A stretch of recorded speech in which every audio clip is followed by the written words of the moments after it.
dia, a paz do Senhor. Bem-vindos ao canal Um Cristão no Espelho.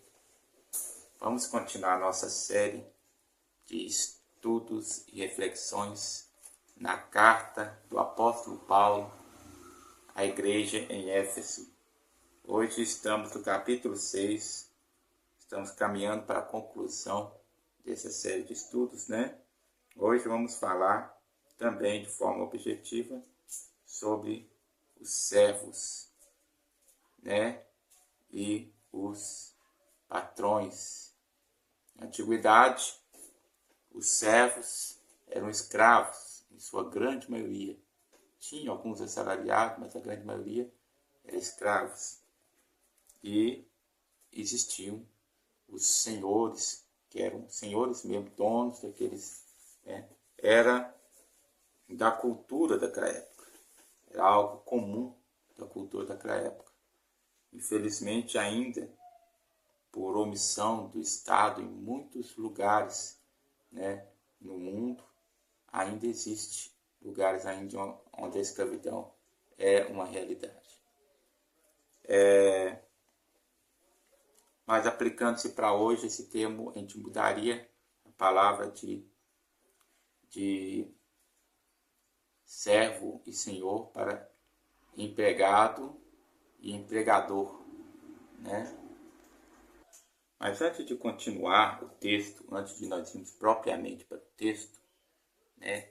Você pode deixar aí já o seu like, né? E se puder, chame mais pessoas para estarem conosco. E antes de continuar a nossa reflexão, gostaria de voltar um pouco na reflexão passada, onde falava sobre pais e filhos, e ler algo que eu achei aqui no comentário. É um comentário muito bom, eu recomendo para os irmãos adquirirem, né? Não estou recebendo nada para isso, viu? A Bíblia fala hoje, mensagem de Efésios, a nova sociedade de Deus, escrito por John Stott, ou Stott, não sei como pronuncia, né?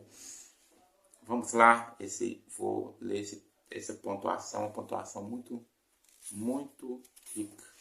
Eu gostaria que vocês prestassem atenção, é sobre aquela questão no mandamento dos filhos obedecerem aos pais, né? Até que ponto e honrarem aos pais, até que ponto há um mandamento, até que ponto você deve observar. Eu fiz uma observação geral, eu gostaria de ler mais alguma coisa aqui sobre o assunto. Eu acho que eu não li nada sobre o assunto naquele dia. 2 perguntas práticas surgem da exigência de os filhos obedecerem aos pais. O mandamento é incondicional? E para quem é dirigido? Muitos jovens cristãos que estão ansiosos por conformarem suas vidas com o ensino das Escrituras ficam perplexos com a exigência da obediência. Devem fazer absolutamente tudo quanto os pais mandem que façam? O que acontece se eles conhecem a Cristo, ao passo que os pais, pelo que sabem, permanecem incrédulos? Se os pais os proíbem de seguir a Cristo ou de filiar-se à comunidade cristã, estão obrigados a obedecer? Em resposta a tais perguntas, que frequentemente são feitas com grande dor e ansiedade, acho que preciso dizer que durante a minoridade, tenho mais para dizer acerca disso mais tarde, a obediência aos pais deve ser a norma e a desobediência a rara exceção. Por exemplo, suponhamos que você seja um jovem que tenha sido criado em um lar não cristão, tendo recentemente chegado a Cristo, deseja agora ser batizado, mas seus pais o proíbem. Pessoalmente, eu não consideraria você agir em desafio aos desejos expressos dos seus pais. Até mesmo o batismo, embora Jesus o tenha ordenado, pode esperar até que você tenha mais idade e a lei do seu país lhe dê certa medida de independência. Se por outro lado seus pais o proibirem de adorar e seguir a Cristo no seu coração, a isto você não deve obedecer. Pode ter sido exatamente uma situação tal como esta que Jesus teve em mente quando advertiu sobre conflitos de família, em que pais e filhos ficariam opostos uns aos outros e nossos inimigos estariam em nosso próprio lar. Em tais circunstâncias, por mais dolorosas ou perigosas que sejam a nossa lealdade a Cristo, deve vir em primeiro lugar. Se amamos até mesmo nossos pais mais do que a Cristo, ele disse, não somos dignos dele. Não é naturalmente que devamos, em qualquer ocasião, procurar conflitos na família ou fomentá-los. Pelo contrário, todos os seguidores de Jesus são chamados para ser pacificadores e, no que depender de nós, para viver em paz com todos. Mas, mesmo assim, às vezes as tensões e as rixas não podem ser evitadas. É bem verdade que na passagem paralela de Colossenses, os filhos são ordenados a obedecer aos pais em tudo. Em Efésios, porém, estas palavras são equilibradas pelo mandamento no sentido de obedecer-lhes no Senhor. Obedecer-lhes no Senhor. Esta última instrução, de certo, altera a primeira. Os filhos não devem obedecer aos pais em absolutamente tudo, sem exceção, mas sim em tudo que é compatível com a sua lealdade fundamental, ou seja, ao Senhor Jesus Cristo. Ou seja, desde que não entre em conflito com a sua fé e com o seu serviço a Cristo, com o seu caminho diante de Deus.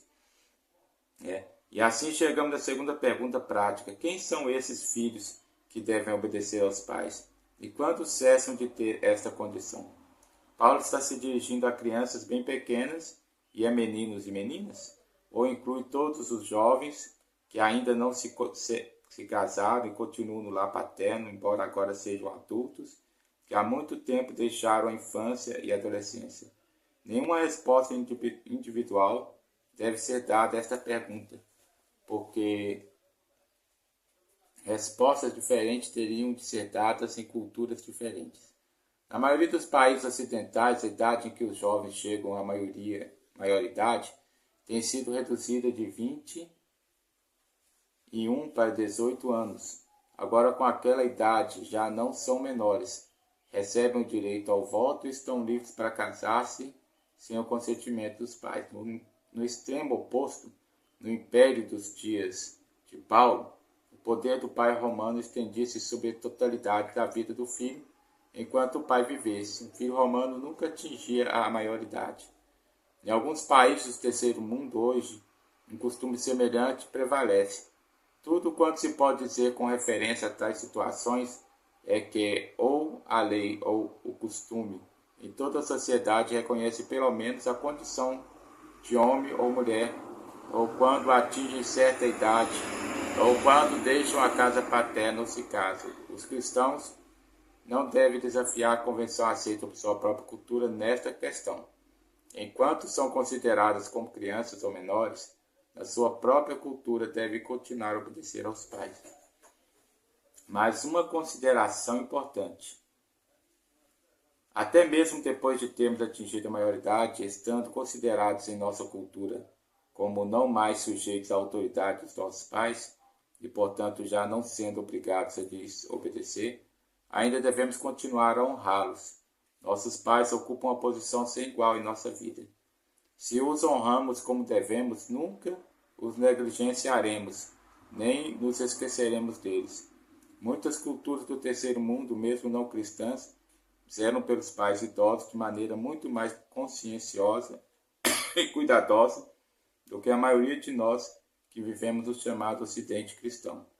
Embora em algumas circunstâncias seja inevitável, em outras, até mesmo desejável, é uma reflexão triste sobre a tradição ocidental, egoísta da família e da era nuclear, que ao invés de pessoalmente cuidarmos de nossos parentes idosos, enviamos-los a um asilo de velhos, isolar de tal maneira e até mesmo simbolicamente rejeitar nossos próprios pais, raras vezes pode ser reconciliado com o mandamento no sentido de honrá-los, né?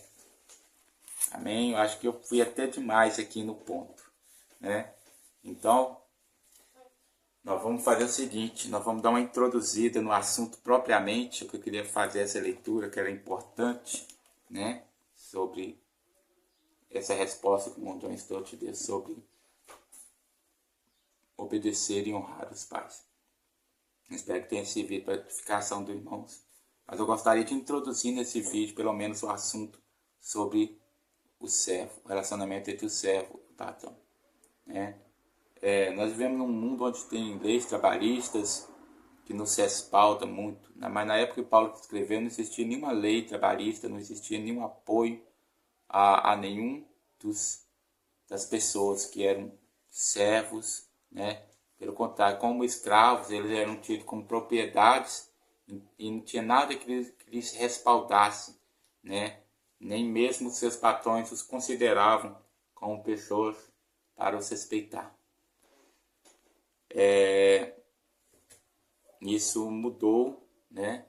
Mas mudou também a relação, não é escravo, senhor, é empregado, né? Ou seja, ele tem um vínculo formal, né? Um contrato, é diferente, né? Mas dentro daquela realidade, Paulo via pessoas que vinham à fé e aceitavam Jesus, que eram servos, que eram escravos, e tinham patrões que também aceitavam Jesus. Então, como passaria a ser o relacionamento deles agora? Agora que ambos os dois eram servos do Senhor Deus, né? Tanto o patrão, tanto o dono quanto o escravo. Então, como seria isso, né? Então, Paulo começa a dar uma ilustração. Assim como na ilustração entre o relacionamento conjugal, Paulo começou primeiro pela mulher e depois falou com o homem. O relacionamento dos pais com os filhos, Paulo começou a falar primeiro com os filhos, depois falou com os pais. Assim também ele começa a falar com os servos. E ele diz, versículo 5, Efésios 6, versículo 5. Vós, servos, obedecei a vosso Senhor segundo a carne, com temor e temor, na sinceridade de vosso coração, como a Cristo. Note que ele falou, vosso Senhor segundo a carne, porque esse mandamento é para servos cristãos que têm um Senhor acima de todos, que é Deus, né?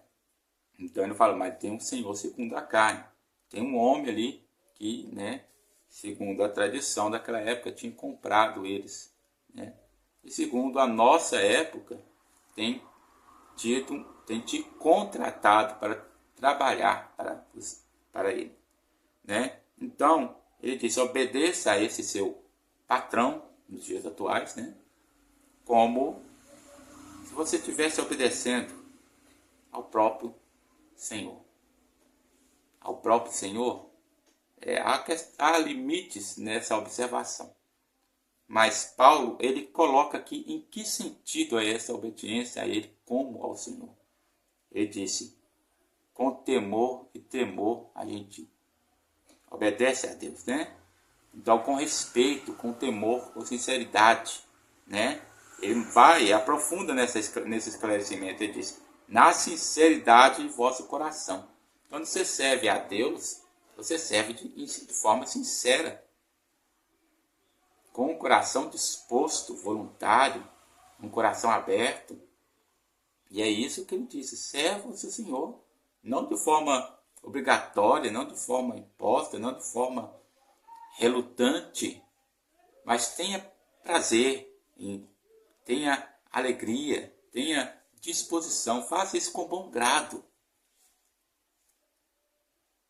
Não como uma coisa imposta, né?